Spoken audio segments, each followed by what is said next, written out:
امشب در 24 ابعاد تازه از اسناد هک شده قوه قضاییه توسط گروه هکری عدالت علی. افشای سند تجاوز به نیکا شاکرمی نوجوان معترض پیش از کشته شدن و فشار وزارت اطلاعات بر کارکنان ایران اینترنشنال در اعتراضات آبان 98. گزارش‌ها از بیشتر شدن همکاری نظامی روسیه و ایران. تهران در کمتر از 2 ماه گذشته دست کم 400 موشک بالستیک به مسکو فرستاده. حمله هوایی منتسب به اسرائیل به حومه دمشق. ساختمان منفجر شده محل تردد نیروهای وابسته به سپاه پاسداران بوده. و سنگینی بار مالی پروژه‌های بن سلمان روی دوش عربستان سعودی. ریاض با کاهش نقدینگی در صندوق سرمایه‌گذاری ملی روبرو شده. از واشنگتن دی سی این 24 است با فرداد فرحزاد. بینندگان ایران اینترنشنال در ایران و سراسر جهان سلام و وقت بخیر. گروه هکری عدالت علی با انتشار سندی خیلی محرمانه از سازمان پزشکی قانونی جمهوری اسلامی درباره مرگ نیکا شاکرمی نوجوان جانباخته در اعتراضات 1401 ابعاد تازه‌ای از نحوه کشته شدن او را افشا کرده. بر اساس این سند نیکا شاکرمی در 30 شهریور 1401 به عنوان جسد ناشناس از کلانتری 129 جامی به پزشکی قانونی کهریزک منتقل شده. سند گفته در معاینه جسد علت فوت صدمات متعدد بدنی در پی اصابت جسم سخت عنوان شده. همینطور علاوه بر صدمات منطبق بر درگیری یا صدمات دفاعی در بدن نیکا شاکرمی آثاری مبنی بر تجاوز یا برقراری رابطه جنسی خشن هم مشهود بوده. مینا خانی فعال حقوق بشر از برلین با ماست. خانم خانی، خیلی از این ادعاها قبلا هم توسط نهادها و گروه‌های حقوق بشری مختلف مطرح شده بود، ولی الان این اسنادی هستش که از دل خود سیستم جمهوری اسلامی داره بیرون میاد و نقاط بسیار تاریکی رو در مورد پرونده او به ما نشون میده. بله، همینطوره، تکان دهنده است. نه فقط این پرونده، ولی به هر حال در این پرونده ما به این در واقع سندی که منتشر شده دیگه فقط با یک خبری که به هر حال برخی نهادهای حقوق بشری یا افراد منتشر میکنن مواجه نیستیم، بلکه یک سند جنایته. و البته وقتی نگاه میکنیم به سابقه جمهوری اسلامی در رابطه با خواسته زندانیان زن، این و سرکوب در واقع جنسیتی، این یک سابقه بسیار طولانی داره از همون دهه 60. چیز جدیدی برای فعالان این حوزه نیست، اما بسیار تکان دهنده است. فقط هم این پرونده نیست، مطمئنم دیدید اسناد دیگری رو که در این پرونده‌های هک شده به بیرون درس کرده. چه چیزی برای شما جلب توجه کرد؟ چه ابعاد جدیدی رو به ما نشون میده از میزان خشونتی که حکومت به خصوص در پی اعتراضات 1401 نشون داده؟ ببینید، به هر حال اولین چیزی که من فکر میکنم که البته باید خیلی هنوز مطالعه بشه، من صادقانه بگم نگاه انداختم، اما اونجوری که با مطالعه روی این فکر میکنم یه چند هفته احتیاج داره واقعا دقت روی این اسناد برای اینکه آدم بتونه بر مبنای بررسی جزئیات این اسناد بگه. اما اون چیزی که همین الان با یک نگاه گذرا واقعا میشه گفت اینه که به نظر میرسه جمهوری اسلامی از همه کارت‌هایی که داشته، از همه استراتژی‌های ممکن، از همه آن چیزی که در اختیار داشته به عنوان خشونت در واقع دولتی خودش، حکومتی خودش، تمام اون روش‌ها رو استفاده کرده برای سرکوب.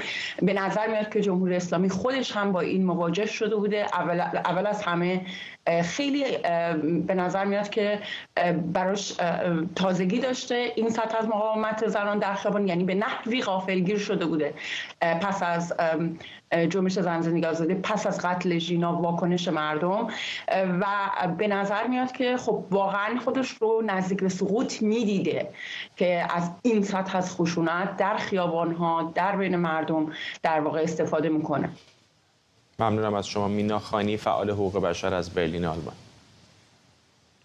در سندی با مهر خیلی محرمانه که گروه هکری عدالت علی در اختیار ایران اینترنشنال قرار داده، مقامات جمهوری اسلامی به شرح اقداماتشون برای جلوگیری از اطلاع رسانی ایران اینترنشنال در جریان اعتراضات آبان 98 پرداخته و به تاثیرگذاری پوشش ویژه رخدادهای آبان 98 در بولتن‌های خبری این شبکه تاکید کردند.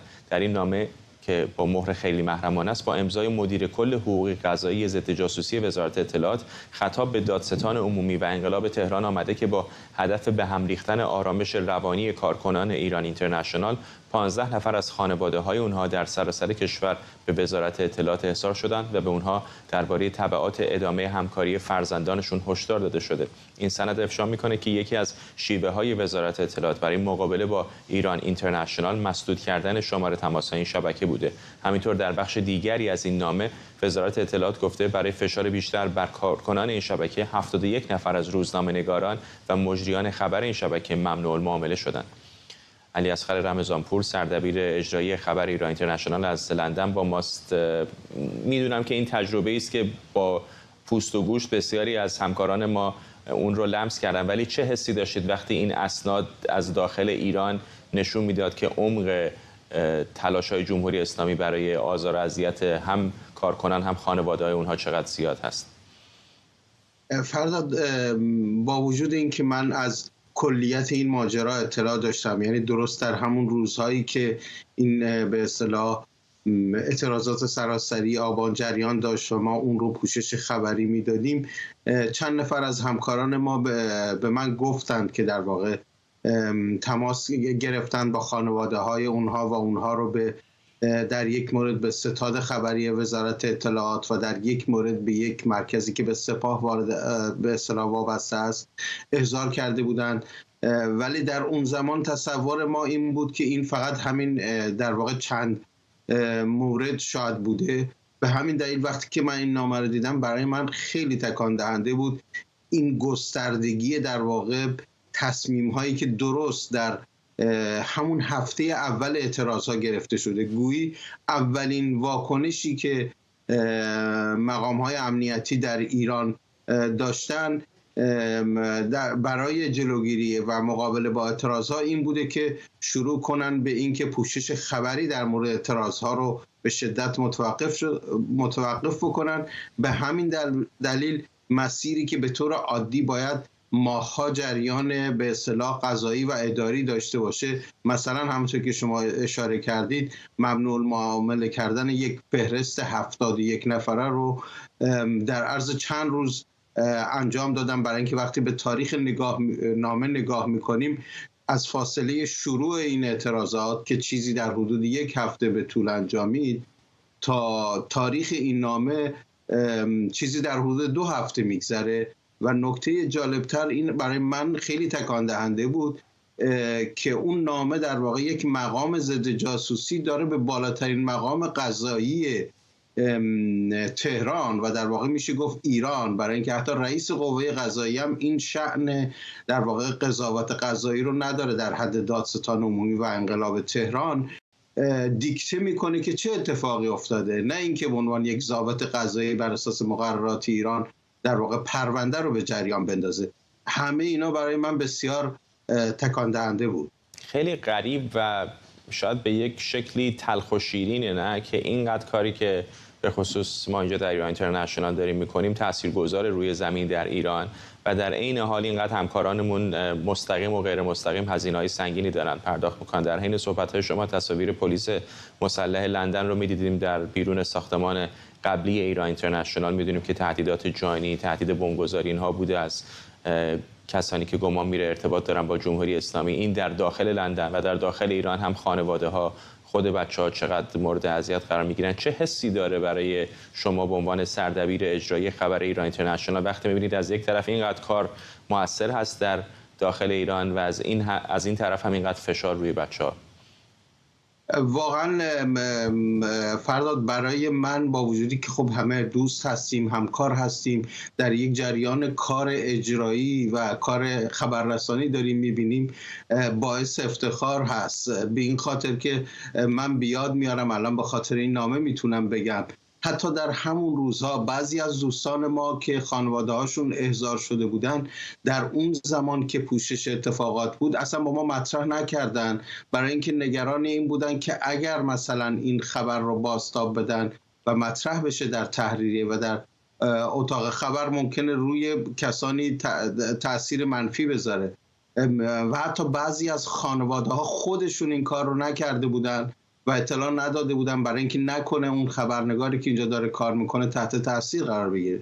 بنابراین برای من نخستین چیز که در واقع بسیار افتخارآمیز اون شجاعت روزنامه‌نگاران ماست و احساس تعهدشونه و همینطور پدر و مادرها و خانواده هایی که همه اینها رو تحمل کردن تا به یه همچین در واقع شرایطی برسیم که اجازه بدن اطلاع رسانی در این زمینه صورت بگیره. و خب از یک طرف هم باعث افتخار است برای اینکه می‌بینیم اون تدابیر خبری که ما الان می‌بینیم در اون لحظه ما انجام میدادیم برای اینکه بتونیم به هر شکلی پوشش خبری رو انجام بدیم، مثل کار سریع اون راه اندازی رادیو ایران اینترنشنال که همزمان بود با اون در واقع موج پارازیت عظیمی که روی ماهواره‌ها میانداختن و همینطور قطع اینترنت. خب اون کار و یا مثلا کاری که ما کردیم و شماره‌های اعلام کردیم و از مردم می‌خواستیم که گزارش بدن، الان می‌بینیم که این چقدر تاثیر داشته. یا اینکه ما مثلا افرادی با دیدگاه‌های مختلف رو دعوت می‌کردیم با اونها گفتگو می‌کردیم، الان می‌فهمیم که چقدر این برای در واقع بالاترین رده‌های امنیتی و دستگاه سرکوب حکومت گران تموم شده. بنابراین این نشون میده که روش‌ها و شیوه‌ها و تدابیری که برای کار خبررسانی و اطلاع رسانی انجام میشه مؤثر هست و میتونه یک گامی در واقع باشه برای اطلاع رسانی بهتر درباره تحولاتی که در ایران هست. از این نظر ما به خودمون میبالیم و فکر میکنیم که به همین خاطر هم هست که دیدن اینجور آزارهایی که بیشتر هدفش برهم زدن آرامش روانی باشه مؤثر نمیشه و رفتن به سمت مرحله رو بودن، حتی حالا خودتو بهتر در جریان هستی جزئیاتش رو بودن و یا حتی کشتن همکاران. این نشون میده که هیچ کدوم از این سیاست‌ها نتونسته بر روی روحیه خبرنگارانی که احساس تعهد نسبت به مخاطبینشون دارن اثری بذاره. ممنونم. علیاصغر رمضانپور، سردبیر اجرایی خبر ایران اینترنشنال از لندن. همونطور که همکارم هم اشاره کرد، در اسناد منتشر شده جزئیات زیادی در مورد پرونده‌های مختلف از جمله تلاش‌ها برای ساکت کردن خبرنگاران ایران اینترنشنال با فراخواندن خانواده‌های اونها در ایران منتشر شده. جابر رجبی، فعال و تحلیلگر سیاسی هم به ما پیوسته. آقای رجبی، اولین واکنش شما چه بود وقتی این اسناد رو دیدید؟ درود پایان. البته من چون تو ایران بودم وقتی که با شما مصاحبه می‌کردم، دو باری من احضار شده بودم، یک بارم فکر کنم 48 ساعت بازداشت شدم به خاطر این موضوع و همین اسنادم سند آزاد بودن من مشخصه. حالا اونجا یه صحبتی به من گفت که من توی این اسناد تقریبا فهمیدم این مطلب رو، که یه صحبتی کرد، گفتش که حالا مشکل ما این نیست که تو مثلا اونجا چی میگی، ما به این خیلی کار نداریم، به اینی که مثلا وقتی که امثال شما میرن این القا میشه که اونجا مثلا داره گروه‌های مختلف رو میذاره صحبت کنن. خب من گفتم خب واقعیت اینه، گذاشتن صحبت بکنم.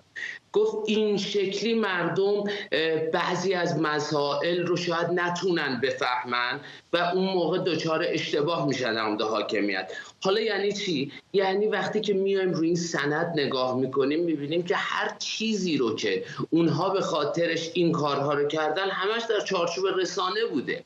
یعنی موضوعی خارج از رسانه در همین موضوعات هم مشخص نشده. افرادی که حالا چه مجری بودن، چه خبرنگار بودن، چه همکار بودن، شاید افراد عادی که مثلا گاهن شاید تماسی گرفتن، فیلم فرستادن، همه اینها فقط در چارچوب اطلاعات آزاد بوده. این خیلی نکته مهمه. یعنی خود جمهوری اسلامی تو همین نامه داره میگه که ما این کارها رو داریم با اینها میکنیم به شکلی به خاطر اینکه موضوع رسانه است. مسئله دوم اینه که خیلی شاید با این واقعا تو سیستم قضایی جمهوری اسلامی و دستگاه امنیتی جمهوری اسلامی لمس کردن چیزیه که کار کثیفیه که شکل عادی شده، روتین جمهوری اسلامی شده. هر موضوعی که به خود جمهوری اسلامی ربط داره پای اون در میونه، اولین حرکت اونها سراغ نقطه ضعف‌های احساسی اون افراد رفتن، سراغ خانواده‌های اون افراد رفتن. این یک شکلیه که بسیار عادی شده از نظر جمهوری اسلامی. خب وقتی که این اتفاق پیش میاد، خب خانواده‌ای هستن، حتی در درون بازداشت شدگان هم همینه، از ترسشون نمیرن صحبت بکنن. اونها خودشون گفتن برای به هم زدن آرامش روانی اونها، چون خودشون میدونن که سراغ خانواده یک فرد رفتن چطور میتونه آرامش یک فردی رو به هم بزنه. نکته سومی هم که آقای رمضانپور بهش اشاره کرد باید بیشتر به نظرم توضیح بدیم، همین فراقانون بودن دستگاه اطلاعاتی توی جمهوری اسلامی. وقتی که ما حرف از فساد اطلاعاتی میزنیم، حرف از این میزنیم که ضابطینی که اونها میگن ضابط، اونها هم که رأی صادر میکنن، یعنی که یک ضابط که حالا فقط باید مثلا بیاد گزارش خودشو بده، قاضی بعداً حرف بده، ممنوع المعامله شدن در خود قانون فشل جمهوری اسلامی مراحل بسیار زیادی داره. اون رو یک ضابط میاد روی کاغذ مینویسه و به بالاترین ها داره دستور میده. یه نکتهش هم اینه که سال 98 واقعا مهم بوده، یعنی اونهایی که تو اون ایام تو تهران بودن درک میکنن که اون موقع چقدر این تماس بین مردم مهم بود. به نظرم کاری رو که ایران اینترنشنال اون موقع انجام داد کاری بود که جمهوری اسلامی فکرشو نمیکرد. موضوع رادیو بسیار مهم بود اون موقع، موضوع ماهواره، مردم بفهمن توی خیابونها داره چه اتفاقی میفته، بتونن حرفای همدیگر رو بشنون. به نظرم همه اینها دست به دست هم داد، شروع کرد. حالا یه شکلی هم که مشخصه اینه که از روز اول نرفت سراغ بمبگذاری و قتل و اینها، از قبلتر سراغ خانواده ها رفت و این مسیری بوده که جمهوری اسلامی طی کرده بود. ممنونم از شما. جابر رجبی، فعال و تحلیلگر سیاسی. وزیر مهاجرت کانادا گزارش اختصاصی ایران اینترنشنال درباره درخواست اقامت دائم اسحاق قالیباف فرزند رئیس مجلس ایران رو در کانادا تایید کرده. مارک میلر گفته این درخواست حدود 2 هفته پیش رد شده. پیشتر دولت کانادا در جواب به ایران اینترنشنال اعلام کرده بود با توجه به مسئله حریم خصوصی درباره پرونده افراد اظهار نظر نمی‌کنه، اما در همون زمان اطلاعات ارائه شده از 3 منبع آگاه از جمله یک منبع ارشد در دولت کانادا به ایران اینترنشنال تایید می‌کرد که اداره مهاجرت این کشور به خاطر نگرانی‌های امنیتی به درخواست ویزای اسحاق قالیباف جواب منفی قطعی داده. همکارم کامران ملکپور از ونکوور با ماست. کامران، شما مدارک زیادی رو در این مدت جمع‌آوری کردید، خبر رو افشا کردید، ولی الان یک دریچه جدیدی باز شده با توجه به اینکه خود دولت کانادا هم عملاً اون رو تایید کرده. درود به شما. فردا من میخوام از اینجا شروع کنم که در واقع ما در یه سرفصلی در این پرونده تحقیقاتمون تموم شده، ولی اینجا برای اولین بار بگم که ما یه بخش دیگه تحقیقات در حال انجامی داریم با آقای شاهد علوی و اون هم این هست که ما رابط و کارگزار خانواده قالیباف در کانادا رو پیدا کردیم، مستنداتی هم جمع‌آوری شده، اما هنوز به مرحله‌ای که بخواد منتشر بشه نرسیدیم و این نوید رو بدم که امیدوارم البته که شاید بتونیم به زودی اون فرد رو هم معرفی کنیم. اما برگردیم به موضوعی که به توییت آقای مارک میلر وزیر مهاجرت کانادا. ببینید ما در واقع این توییت یک سرفصل واقعی و بزرگی رو برای ایرانیان باز کرد. تا پیش از این اعلام می‌شد اگر تحریمی نسبت به مقامات جمهوری اسلامی به هر شکل هست یا اگر مخاطرات امنیتی یا به هر صورتی شکل میگیره، این نمیتونه به فرزندانشون یا به اعضای خانواده تعمیم داده بشه. اما ما حالا شاهد هستیم که دولت کانادا سیستم اجرایی در این کشور صدای اعتراضات ایرانیان رو شنیده و یک در واقع تغییر اساسی داده و دیدیم که حتی در واکنش ها در چند روز گذشته وقتی ایران اینترنشنال ابتدا موضوع اسحاق قالیباف رو مطرح کرد و بعد هم که دیروز اعلام کردیم که این در واقع جواب منفی بوده، همونطور که شما گفتید در ابتدا در واقع دفتر آقای نخست وزیر جاستین ترودو در ابتدا گفتن که ما نمیتونیم نظری بدیم و موضوع خصوصی ایشون است، اما امروز شاهد بودیم که وزارت مهاجرت و وزیر مهاجرت به این استقبال ایرانیان از ریجکت شدن اولین فرزند یکی از مقامات جمهوری اسلامی واکنش نشون داده. من یه نکته را میخوام اضافه کنم، دقیقاً اون عنوان تحریم رو بگم که شاید این تصویری که از عدد 10,000 و اینها هست یه مقداری باید اصلاح بشه. ببینید در تاریخی که در نوامبر 2022 وقتی این تحریم رو گذاشتن، در اون روز فکر می‌کردن حدود 10,000 نفر از مقامات جمهوری اسلامی است. این تعداد همینجور روزانه داره افزایش پیدا می‌کنه. تحریم میگه هر کسی که در جمهوری اسلامی از 24 آبان 1398 یعنی از روز شروع اعتراضات آبان خونین 98 جزو مقامات ارشد جمهوری اسلامی بوده، از نظر دولت کانادا شایستگی حضور در خاک این کشور رو نداره و حالا ما میدونیم که این تحریم رو میتونن به خانواده های این افراد رو هم تعمیم بدن. در این حال ما بر اساس همین تحریم هست که 9 نفر از مقامات جمهوری اسلامی در حال بررسی پرونده هاشون هست. یکیشون آقای مجید ایرانمنش، مدیر کل فناوری اطلاعات ریاست جمهوری، اخراج شد از حکم اخراج صادر شده. البته دنبال راستی آزمایی اخراجش از خاک کانادا هستیم. و سلمان سامانی قائم مقام وزیر کشور در همون آبان خونین 98 در حال رسیدگی هست پروندهش. البته ایشون بسیار اصرار داره که در خاک کانادا بمونه. ممنونم از تو کامران ملکپور، همکارم از ونکوور با ما. 6 منبع به رویترز گفتن ایران در کمتر از 2 ماه گذشته تعداد زیادی موشک بالستیک زمین به زمین پیشرفته به روسیه ارسال کرده. بنا به این گزارش تهران حدود 400 موشک از خانواده موشک‌های بالستیک کوتاه‌برد فاتح 110 رو به روسیه فرستاده. موشک ذوالفقار هم بخشی از محموله‌ایه که گفته میشه میتونه به اهدافی در فاصله 300 تا 700 کیلومتری برسه. ارسال موشک‌ها بعد از گفتگوهای مقامات نظامی دو کشور در تهران و مسکو به توافق در پایان سال 2023 شروع شد. رویترز میگه تا به حال دست کم 4 محموله موشک ارسال شده و در هفته‌های آینده محموله‌های بیشتری ارسال میشن. برخی از این موشک‌ها با کشتی از طریق دریای خزر و برخی دیگه با هواپیما به روسیه ارسال میشن. همکارم آرش علایی از کنگره آمریکا با ما است. چه جزئیات بیشتری داریم در مورد ارسال موشک‌ها؟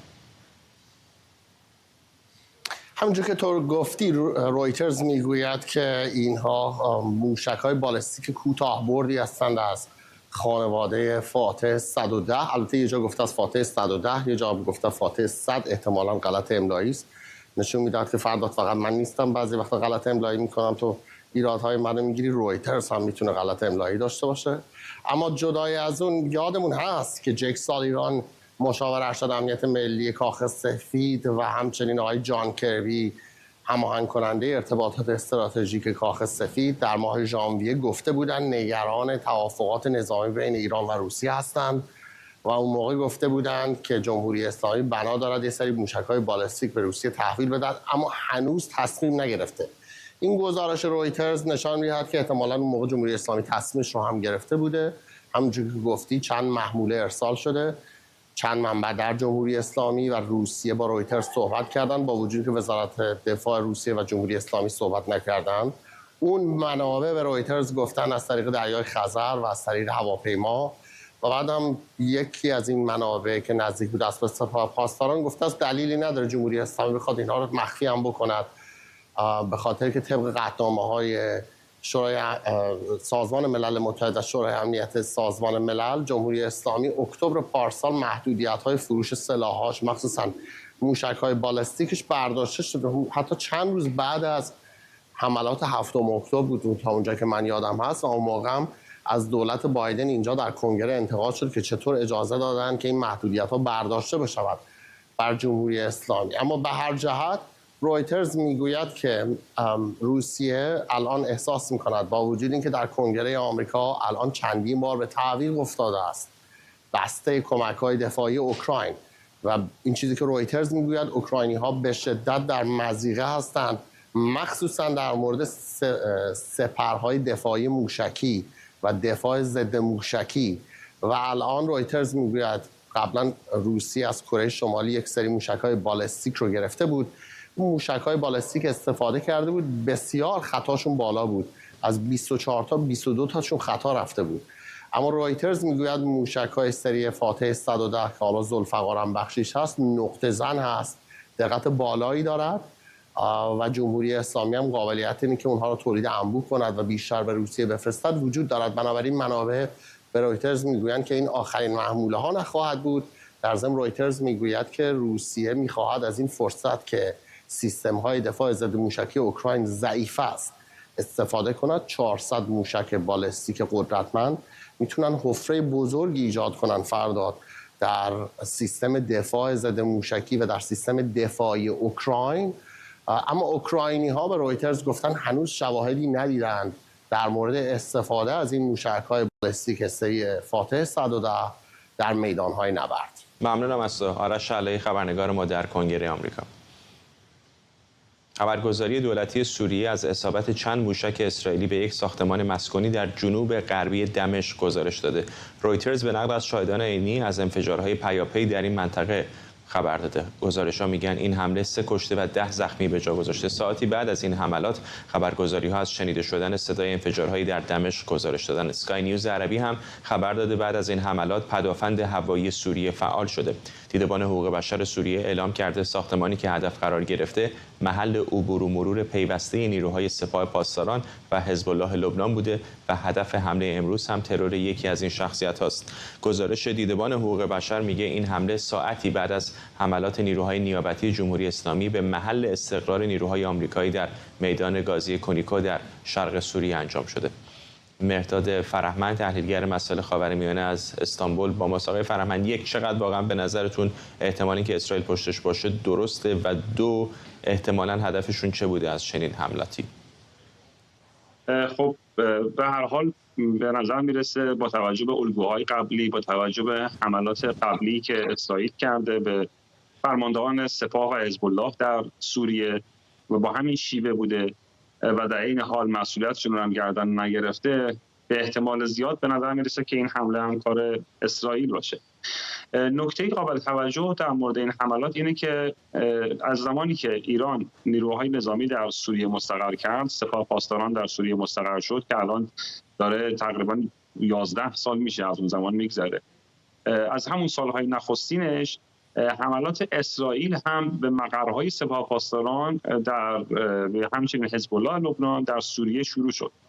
به طور مشخص اسرائیل اون مقرهایی رو هدف می‌گرفت که تهدیدی برای امنیت اسرائیل بودند. یعنی مأموریت سپاه پاسداران و حزب الله در سوریه این بود که جلوگیری کنند از سقوط دولت سوریه، نظام آقای بشار الاسد.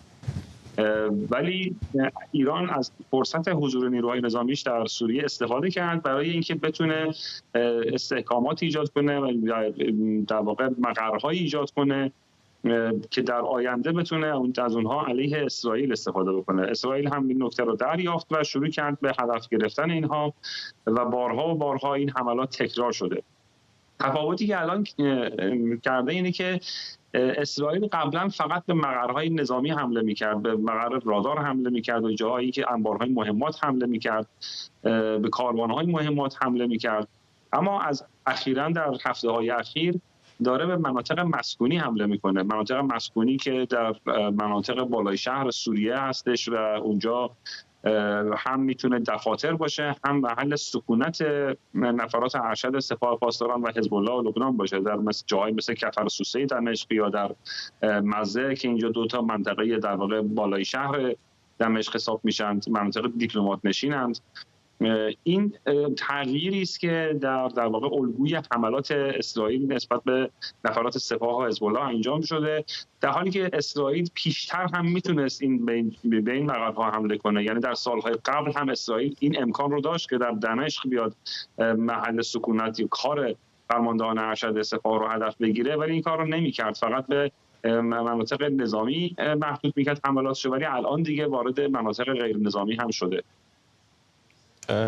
چقدر این احتمال وجود داره که این یک حمله غیر مستقیمی عملاً به جمهوری اسلامی باشه؟ چون حرف از این هستش که این محلیه که نیروهای سپاه پاسداران هم خیلی درش رفت آمد میکنن.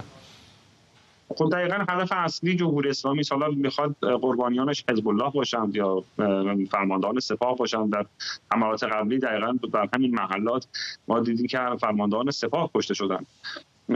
در واقع این حامل این هدف هست، حامل این پیام هست. این هدف رو میخواد اسرائیل دنبال بکنه که ایران به حضور نیروهاش که در پشت مرزهای اسرائیل در سوریه پایان بده و این چیزی است که به نظر میرسه که سوریه هم نمیخواد که ایران از خاک این کشور علیه اسرائیل استفاده بکنه. چرا که اصلا دیدیم که سوریه خودش مستقیما با اسرائیل درگیر نشد. در 1973 تا کنون اسرائیل سوریه هیچ وقت با اسرائیل درگیر نشده، گرچه مثلا کشورش صحنه جنگ نیابتی میان اسرائیل و ایران شده و به نظر نمیرسه این خواست سوریه باشه. سوریه میخواد که الان برگرده به جامعه جهانی، میخواد که مشکلاتش رو با کشورهایی که قبلا خواهان سقوط نظام سوریه بودن با اونها حل بکنه، داره این کار رو هم میکنه و آخرین چیزی که میخواد اینه که کشورش بار دیگه بشه صحنه جنگ نیابتی. و اسرائیل هم در واقع این که ایران از این فرصت استفاده کرد برای اینکه از حضور نیروهای نظامی علیه اسرائیل در سوریه بهره ببره، الان داره هزینه‌اش برای جمهوری اسلامی خیلی بالا میره. داره همونطور که گفتم علاوه بر مقرهای نظامی، مقرهای غیر نظامی هم داره آماج حملات میشه و باقی موندن نیروهای نظامی، چون که الان دیگه در واقع وضعیت سوریه تقریبا عادی شده. غیر از مناطق شمالی دیگه جنگ به اون معنا در سوریه وجود نداره. جنگ داخلی عملا پایان پیدا کرده، فقط مناطقی در شمال سوریه در اشغال ترکیه است و نیروهای متحد ترکیه و از که سوریه از راه دیپلماتیک میخواد به این اشغال پایان بده. ایران دیگه حضور نیروهای نظامی ایران در سوریه ضرورتی نداره مانند سالهای گذشته. حضور حزب الله هم همینطور. پس بنابراین اینها حضورشون فقط برای این هستش که تهدیدی علیه اسرائیل باشن و این باقی ماندنشون و تهدید کردنشون به امنیت اسرائیل هم داره هزینه‌اش برای ایران روز به روز بالاتر میره. ممنونم از شما مهرداد فرهمند، تحلیلگر مسائل خاورمیانه از استانبول. جلسه رسیدگی به پرونده استرداد جولیان آسانژ بنیانگذار ویکیلیکس ساعتی پیش در دادگاهی در لندن به پایان رسید. آقای آسانژ به افشای اطلاعات حساس متهمه و دولت آمریکا از بریتانیا خواستار استرداد او شده. جزئیات بیشتر از همکارم بردیا افشین. چنان پرونده قضایی جنجالی استرداد جولیان آسانژ از خاک بریتانیا به ایالات متحده آمریکا پرونده است که باز مونده و برای اون بعد یکی دو هفته دیگه صبر کرد تا این دادگاه دیوان عالی دادگستری در لندن رأی نهایی خودش رو صادر کنه. برای همین وکلای جولیان آسانژ و همینطور طرفداران او روزهای پر اضطرابی رو در پیش خواهند داشت. کسانی که برای نزدیک به 5 سال تلاش کردند اجازه ندند او مسترد بشه به ایالات متحده آمریکا، چرا که تصور میکنن که جان او آنجا در خطر خواهد بود. اونها میگن که این حکم استرداد یک حکم سیاسیه، اما برای همین از این آخرین مجرای قضایی خودشون در خاک بریتانیا استفاده کرده بودن تا اجازه ندن این اتفاق بیفته.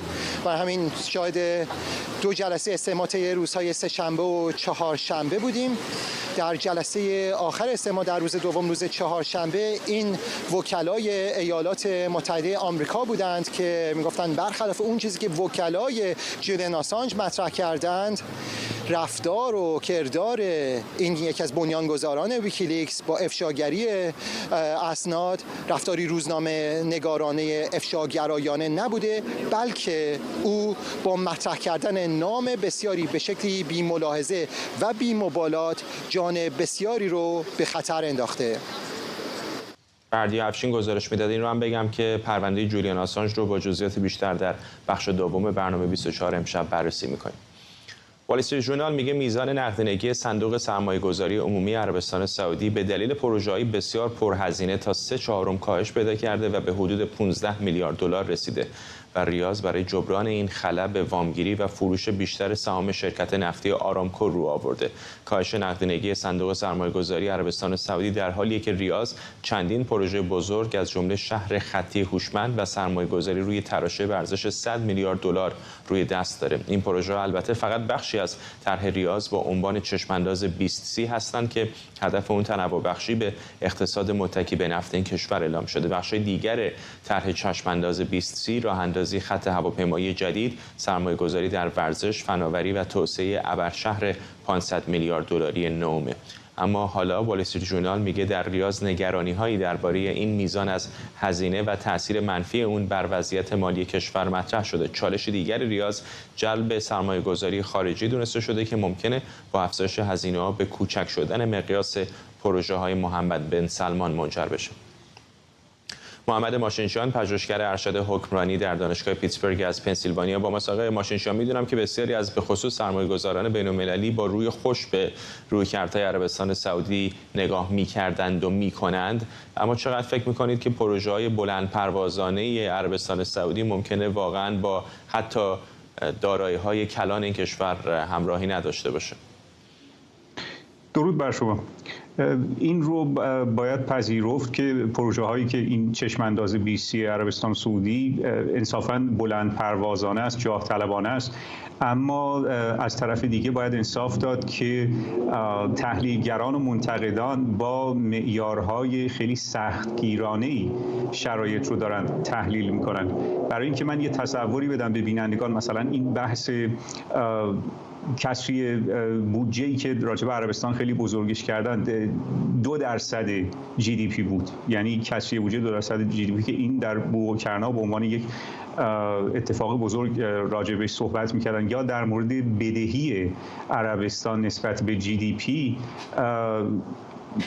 بزرگترین بدهی که تا به حال عربستان بالا آورده، ما در دنیا فکر نمی‌کنم داشته باشیم کشوری رو منضبط‌تر وقتی که راجع به مسائل مالی و بدهی و اینها صحبت می‌کنیم در اروپا، در کشورهای توسعه یافته، منضبط‌تر از آلمان.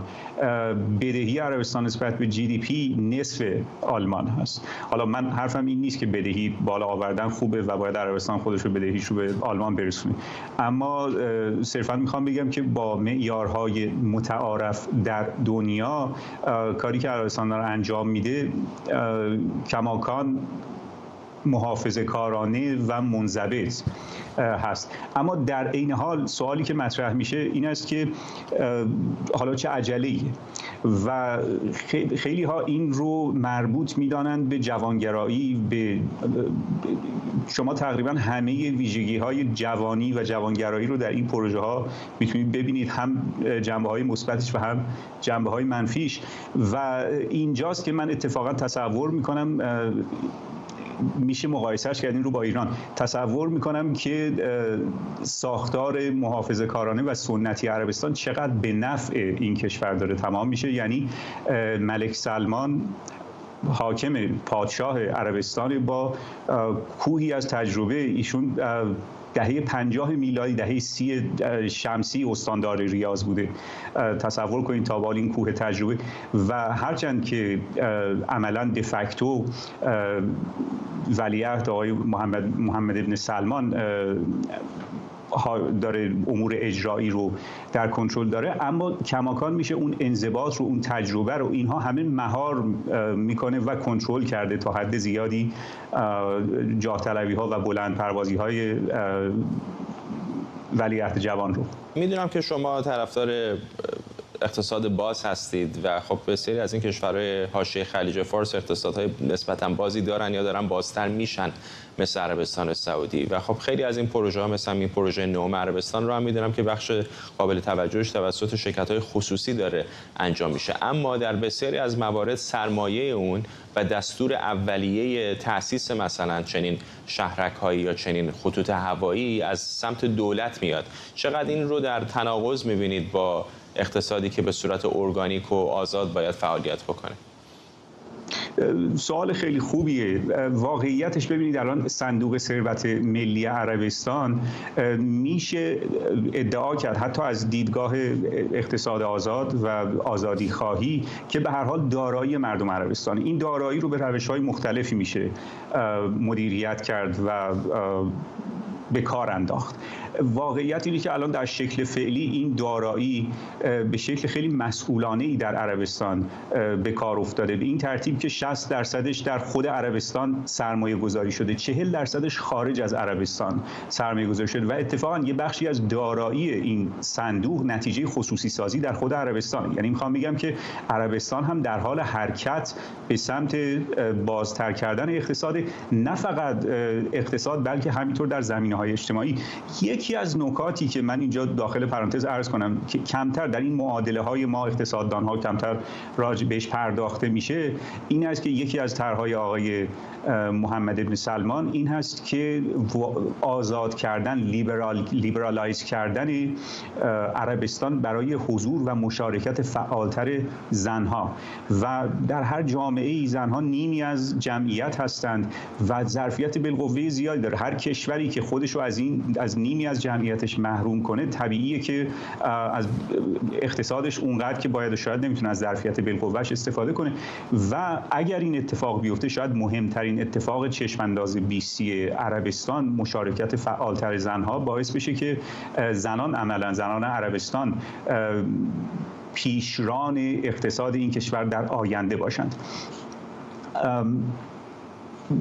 و به طور کلی این من می‌خواستم نتیجه گیری می‌کنم که اینجوری جمع‌بندی می‌کنم که دارایی مردم اشکالی نداره که توسط دولت اگر شفاف، اگر در جهت منافع ملی و اگر مسئولانه سرمایه‌گذاری بشه و همه این اتفاقات افتاده. ما میتونیم این رو مقایسه کنیم، صندوق ثروت ملی عربستان رو با ایران مقایسه کنید. مثلا تمام الان فعالیت‌ها و سرمایه‌گذاری‌های این صندوق شفاف و ما حتی که شهروند عربستان نیستیم هم به اون اطلاعات دسترسی داریم، در حالی که ما راجع به صندوق دارایی مردم ایران هیچ اطلاعی نداریم. جسته و گریخته خبرهایی منتشر شده، میدانیم که یه بار مثلا با حکم رهبر بسیج رفته و از اونجا برداشت کرده. به چه دلیلی، به چه اندازه‌ای، برای چه مصرفی ما این رو نمیدونیم. یا اینی که در زمان آقای احمدی نژاد برای تأمین میوه شب عید مثلا از این صندوق برداشت کردن.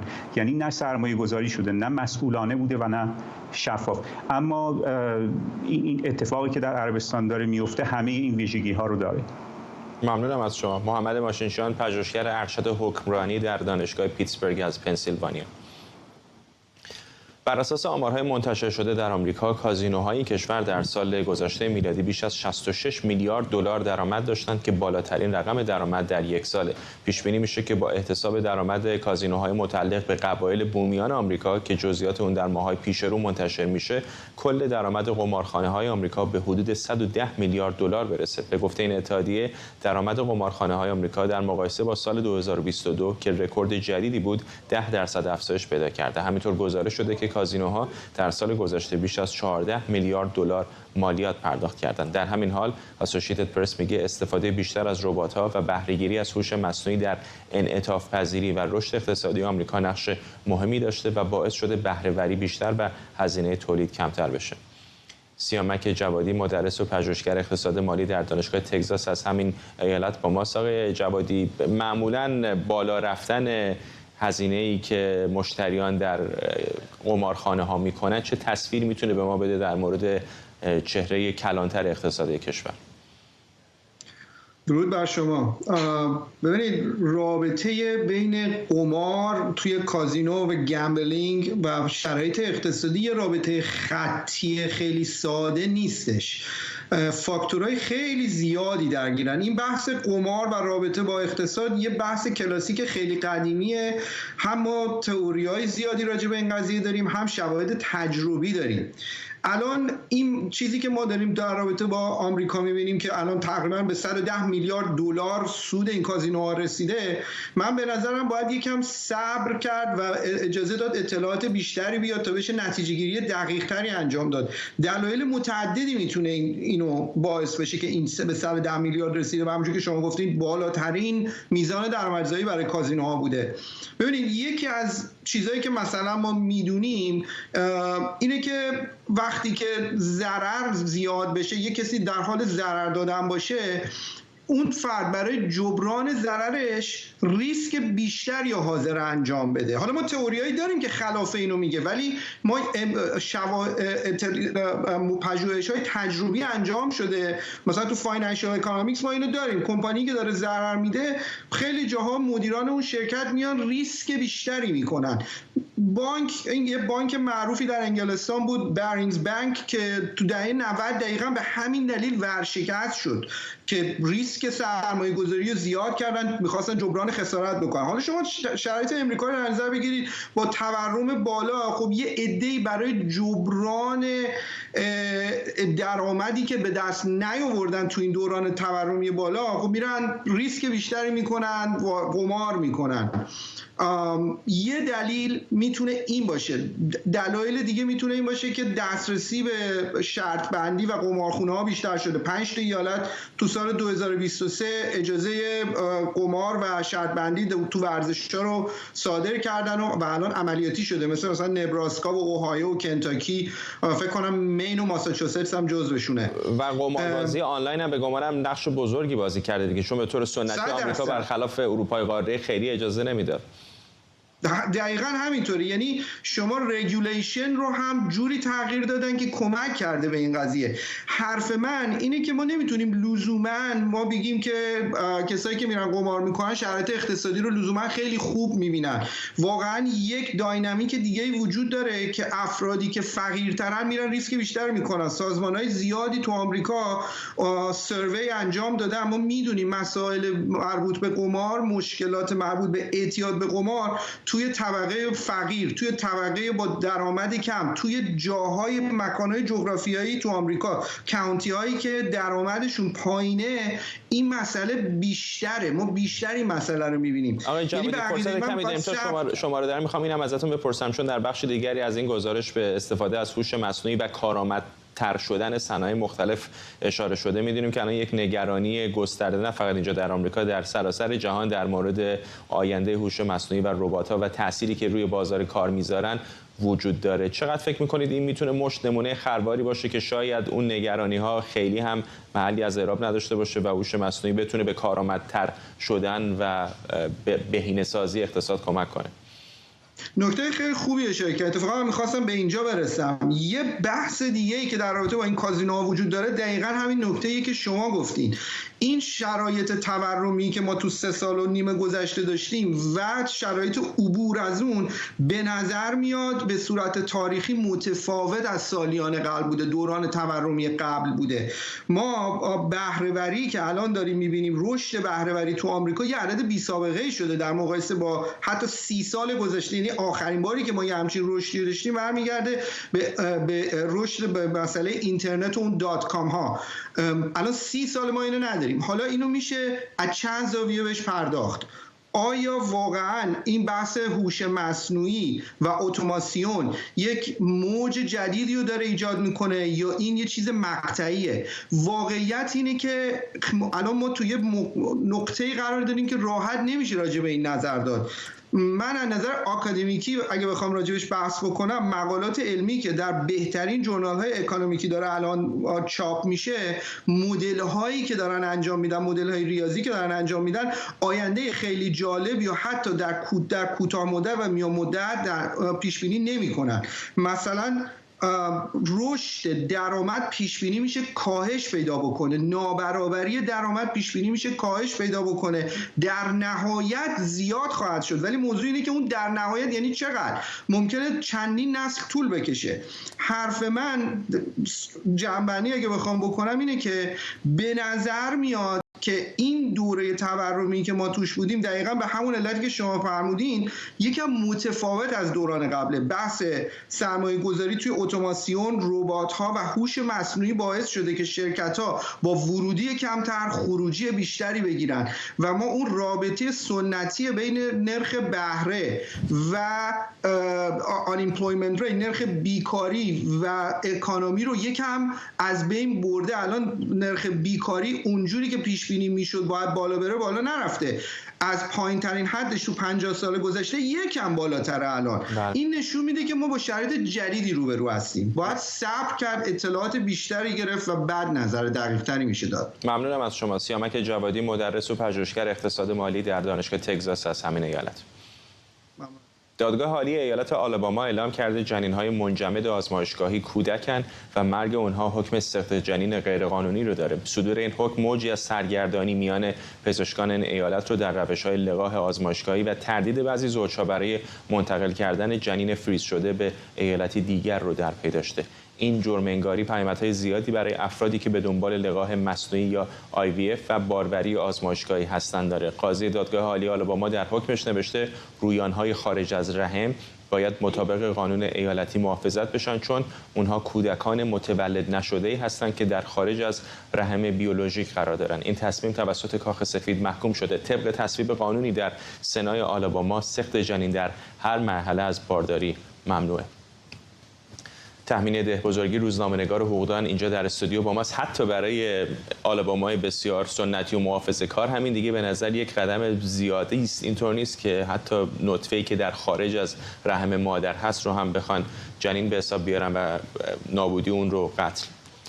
بله، به نظر من این یک تصمیم یکم شوکه کننده بود حتی برای آلاباما، ولی داستان و ماجرای این پرونده دردآور بوده و به نظر من این خیلی روی قاضی تاثیر گذاشته که با این به نتیجه رسیده.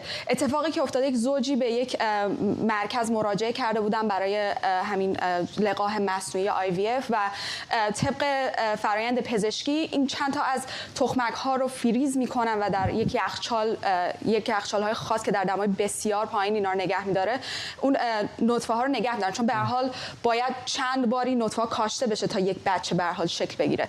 و اتفاقی که افتاده در اون بیمارستانی که این ظرف ها رو گذاشته بودن، یکی از مریض های این بیمارستان وارد این اتاق میشه و این ظرف ها رو برمی‌داره و اونا رو نابود میکنه و این خانواده شاکی بودن و به دادگاه مراجعه کردن که از این مرکز خسارت بگیرن و تئوری که در اصل باهاش وارد این دادگاه شدن این بودش که خب این نطفه ها اینها مثل بچه های صغیر بودن، minor children. طبق قانون کشتن آنها یک جرم محسوب میشه. در نتیجه این خانواده بچه هاش رو از دست داده، چون که اون نطفه ها پتانسیل این که تبدیل به یک فرزند رو تا کجا میخواد قانونگذار عقب بره؟ یعنی مثلا به کربن هم باید برسه، چون کربن هم در نهایت ممکنه یه روزی انسان بشه. میدونی این چی میگم؟ بله، و این یک قضیه بودش که دادگاه سعی کرد واردش نشه به طرز بسیار مبتکرانه، ولی جریان برگشت به معنای کلمه minor children یا فرزند صغیر، چون که واژه minor children زیر قانون آلاباما بار حقوقی داره و به خانواده ها اجازه میده که اگر فرزندشون در حالا یک اتفاق ناگواری اگر کشته بشه بتونن خسارت بگیرن. و اینم بگم که این بار جنایی نداره، این یک کیفری نداره و بارش مدنی هست و طبق این پرونده این دادگاه در اصل کلمه minor children یا فرزند صغیر رو به حتی رویانهایی که در یخچال هم وجود دارن در اصل امتداد داده که قاضی که مخالف این نتیجه بود در حکمش به قاضی سوپریم کورت اسکالیا هم اشاره کرد که متن قانون وقتی که این قصر رو نداشته، دادگاه حق این رو نداره که بیاد فرای اون کلمه رو معنا کنه. و اتفاقی که الان در این پرونده افتاده اینه که دادگاه عالی آلاباما معنای کلمه فرزند صغیر رو از اون چیزی که احتمالاً نماینده‌های آلاباما مد نظر داشتن فراتر برده. حالا در این مورد خاص من متوجه اعتراض اون پدر و مادر هستم که نطفه‌شون در بیمارستان توسط یک فرد ثالث نابود شده، اما خب این نگرانی هم وجود داره فردا اگر خود پدر و مادری IVF مثلا انجام دادن و نطفه‌شون در آزمایشگاه بود، در داخل رحم مادر نبود و به هر دلیلی تصمیمشون عوض شد، نمیتونن به پزشکشون بگن این رو نابود بکن، نه؟ دقیقاً، و این الان مشکلی هستش که بسیاری از پزشکان و حقوقدانان در اصل نگرانش هستند، چون ما در گذشته کیس هایی داشتیم که مثلا یک زوج طلاق گرفته بودن و بحث سر این بودش که چه بلایی سر این نطفه ها میاد، آیا باید نطفه ها رو نابود کنن یا یکی از زوجها میتونه اون نطفه ها رو ببره. و دادگاه معمولاً به سمتی رفته بود که اگر یکی از اون افراد که طلاق گرفتن نخواد اون نطفه ها در آینده کاشته بشن، اون نطفه ها باید نابود بشن. در اصل قانون به این سمت رفته، ولی این اتفاقی که الان افتاده به نظر من خیلی مهمه، چون که اینم مد نظر داشته باشین که بسیاری از محافظه‌کاران بسیار راستگرای مسیحی که مخصوصا در ایالت‌های جنوب هستن با جریان IVF مخالفن، از نظر اخلاقی باش مخالفن. اصلا تا مدت‌های گذشته همین IVF در آمریکا باب نبود به خاطر همین چیزها، چون که معتقد بودن که فرزند باید حتما در رحم مادر شکل بگیره و این ماجرا انسانیت رو زیر سوال میبره.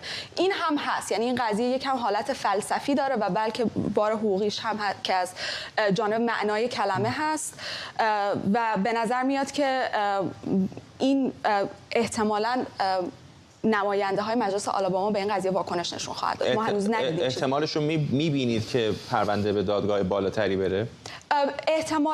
احتمالش کمه، چون که این عالی ترین دادگاه ایالتی هستش. منظورم به دیوان عالی اینجا در واشنگتنه. من راستش نمیدونم، چون که دیوان عالی اختیار تام داره که در این موردها تصمیم بگیره و طبق پرونده دابز دیوان عالی سخن آخرش این بودش که این قضیه یک قضیه که بستگی به نماینده های مجلس ایالتی داره و دولت فدرال از جمله قاضیای فدرال نباید در این قضیه تصمیم گیری بکنن. جریان سقط جنین و زندگی اینها چیزهایی هستن که باید ایالت‌ها تصمیم بگیرن، ولی الان ما دوچار مشکلی شدیم که قصد نماینده‌های ایالتی معلوم نیست. ما نمی‌دونیم معنی این کلمه فرزند صغیر چی هست و آیا به کودکانی که در ظرف‌های یخچال هستن هم آیا امتداد داده میشه یا نه.